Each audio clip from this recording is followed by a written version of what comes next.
شروع اللہ کا نام لے کر جو بڑا مہربان نہایت رحم والا ہے۔ جو مخلوق آسمانوں اور زمین میں ہے اللہ کی تسبیح کرتی ہے اور وہ غالب ہے، حکمت والا ہے۔ آسمانوں اور زمین کی بادشاہی اسی کی ہے، وہی زندگی دیتا ہے اور وہی موت دیتا ہے اور وہ ہر چیز پر قادر ہے۔ وہی اول اور وہی آخر اور اپنی قدرتوں سے سب پر ظاہر اور پھر بھی پوشیدہ ہے، اور وہ ہر چیز کا خوب جاننے والا ہے۔ وہی ہے جس نے آسمانوں اور زمین کو 6 دن میں پیدا کیا، پھر عرش پر جلوہ افروز ہوا۔ جو چیز زمین میں داخل ہوتی اور جو اس سے نکلتی ہے، اور جو آسمان سے اترتی اور جو اس میں چڑھتی ہے، سب اس کو معلوم ہے۔ اور تم جہاں کہیں بھی ہو وہ تمہارے ساتھ ہوتا ہے، اور جو کچھ تم کرتے ہو اللہ اس کو دیکھ رہا ہے۔ آسمانوں اور زمین کی بادشاہی اسی کی ہے، اور سب معاملات اسی کی طرف رجوع ہوتے ہیں۔ وہی رات کو دن میں داخل کرتا اور دن کو رات میں داخل کرتا ہے، اور وہ دلوں کے بھیدوں تک سے واقف ہے۔ لوگو، اللہ پر اور اس کے رسول صلی اللہ علیہ وآلہ وسلم پر ایمان لاؤ، اور جس مال میں اس نے تم کو اپنا نائب بنایا ہے اس میں سے خرچ کرو۔ اب جو لوگ تم میں سے ایمان لائے اور مال خرچ کرتے رہے ان کے لیے بڑا ثواب ہے۔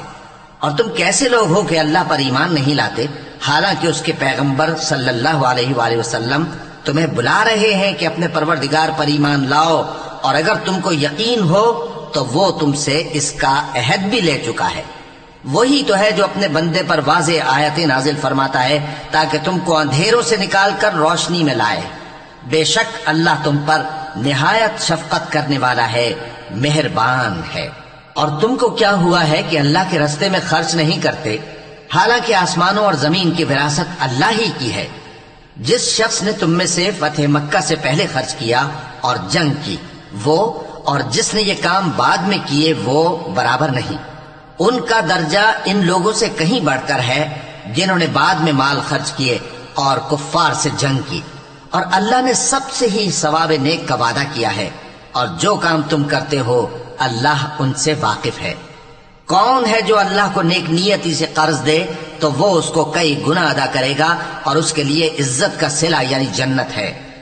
جس دن تم مومن مردوں اور مومن عورتوں کو دیکھو گے کہ ان کے ایمان کا نور ان کے آگے آگے اور داہنی طرف چل رہا ہے، تو ان سے کہا جائے گا کہ تم کو بشارت ہو کہ آج تمہارے لیے باغ ہیں جن کے نیچے نہریں بہ رہی ہیں، ان میں تم ہمیشہ رہو گے، یہی بڑی کامیابی ہے۔ اس دن منافق مرد اور منافق عورتیں مومنوں سے کہیں گے کہ ہمارے لیے انتظار کرو کہ ہم بھی تمہارے نور سے روشنی حاصل کریں۔ ان سے کہا جائے گا کہ پیچھے کو لوٹ جاؤ، پس وہاں نور تلاش کرو۔ پھر ان کے بیچ میں ایک دیوار کھڑی کر دی جائے گی جس میں ایک دروازہ ہوگا، جو اس کی جانب اندرونی ہے اس میں تو رحمت ہے، اور جو بیرونی جانب ہے اس طرف عذاب ہے۔ تو منافق لوگ مومنوں سے کہیں گے کہ کیا ہم دنیا میں تمہارے ساتھ نہ تھے؟ وہ کہیں گے کیوں نہیں تھے، لیکن تم نے خود اپنے آپ کو بلا میں ڈالا اور ہمارے لیے گردش زمانہ کے منتظر رہے، اور اسلام میں شک کیا، اور فضول آرزوؤں نے تم کو دھوکے میں ڈالے رکھا، یہاں تک کہ اللہ کا حکم آ پہنچا، اور اللہ کے بارے میں تم کو وہ شیطان بڑا فریب دیتا رہا۔ تو آج تم سے کوئی معاوضہ نہیں لیا جائے گا اور نہ کافروں ہی سے قبول کیا جائے گا۔ تم سب کا ٹھکانہ دوزخ ہے کہ وہی تمہارے لائق ہے، اور وہ بری جگہ ہے۔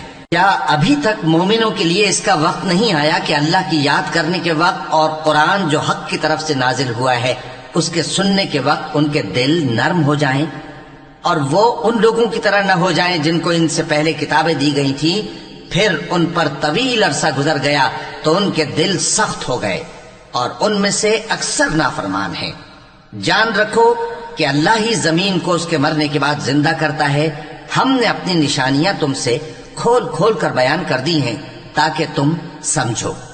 جو لوگ خیرات کرنے والے ہیں، مرد بھی اور عورتیں بھی، اور اللہ کو نیک نیتی سے قرض دیتے ہیں، ان کو کئی گنا ادا کیا جائے گا، اور ان کے لیے عزت کا صلہ ہے۔ اور جو لوگ اللہ اور اس کے پیغمبروں پر ایمان لائے، یہی اپنے پروردگار کے نزدیک صدیق اور شہید ہیں۔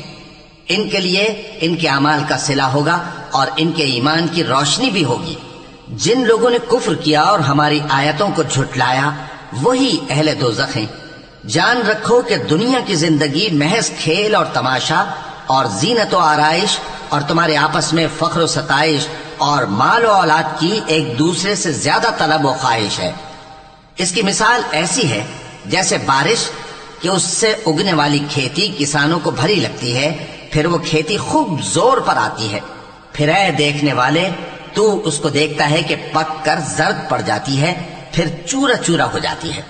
اور آخرت میں کافروں کے لیے عذاب شدید اور مومنوں کے لیے اللہ کی طرف سے بخشش اور خوشنودی ہے۔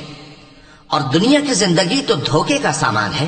بندو اپنے پروردگار کی بخشش کی طرف اور جنت کی طرف لپکو جس کا عرض آسمان اور زمین کے عرض کا سا ہے، اور وہ ان لوگوں کے لیے تیار کی گئی ہے جو اللہ پر اور اس کے پیغمبروں پر ایمان لائے ہیں۔ یہ اللہ کا فضل ہے، جسے چاہے عطا فرمائے، اور اللہ بڑے فضل کا مالک ہے۔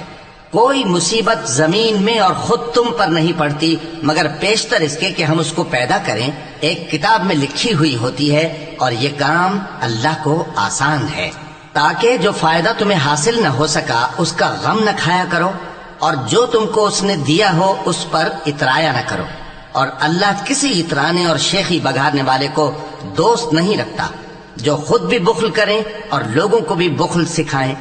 اور جو شخص روح گردانی کرے تو اللہ بھی بے نیاز ہے، لائق حمد و ثنا ہے۔ ہم نے اپنے پیغمبروں کو کھلی نشانیاں دے کر بھیجا اور ان پر کتابیں نازل کی اور میزان عادل، تاکہ لوگ انصاف پر قائم رہیں، اور لوہا پیدا کیا کہ اس میں اسلحہ جنگ کے لحاظ سے زور بھی بہت ہے اور لوگوں کے لیے فائدے بھی ہیں، اور اس لیے کہ جو لوگ بن دیکھے اللہ اور اس کے پیغمبروں کی مدد کرتے ہیں اللہ ان کو معلوم کرے۔ بے شک اللہ زور آور ہے، غالب ہے۔ اور ہم نے نوح اور ابراہیم کو پیغمبر بنا کر بھیجا اور ان کی اولاد میں پیغمبری اور کتاب کے سلسلے کو وقتاً فوقتاً جاری رکھا، سو بعض تو ان میں سے ہدایت پر ہیں اور اکثر ان میں سے نافرمان ہیں۔ پھر ان کے پیچھے انہی کے قدموں پر اور پیغمبر بھیجے، اور ان کے پیچھے مریم کے بیٹے عیسیٰ کو بھیجا، اور ان کو انجیل عنایت کی، اور جن لوگوں نے ان کی پیروی کی ان کے دلوں میں شفقت اور مہربانی ڈال دی۔ اور ترک دنیا والی نئی بات تو خود انہوں نے نکال لی، ہم نے ان کو اس کا حکم نہیں دیا تھا، مگر انہوں نے اپنے خیال میں اللہ کی خوشنودی حاصل کرنے کے لیے آپ ہی ایسا کر لیا تھا، پھر جیسا اس کو نبھانا چاہیے تھا نبھا بھی نہ سکے۔ پس جو لوگ ان میں سے ایمان لائے ان کو ہم نے ان کا اجر دیا، اور ان میں بہت سے نافرمان ہیں۔ مومنو اللہ سے ڈرو اور اس کے پیغمبر پر ایمان لاؤ، وہ تمہیں اپنی رحمت سے دگنا اجر عطا فرمائے گا اور تمہارے لیے روشنی کر دے گا جس میں تم چلو گے، اور تم کو بخش دے گا، اور اللہ بخشنے والا ہے، مہربان ہے۔ یہ باتیں اس لیے بیان کی گئی ہیں کہ اہل کتاب جان لیں کہ وہ اللہ کے فضل پر کچھ بھی قدرت نہیں رکھتے، اور یہ کہ فضل اللہ ہی کے ہاتھ میں ہے، وہ جس کو چاہتا ہے دیتا ہے، اور اللہ بڑے فضل کا مالک ہے۔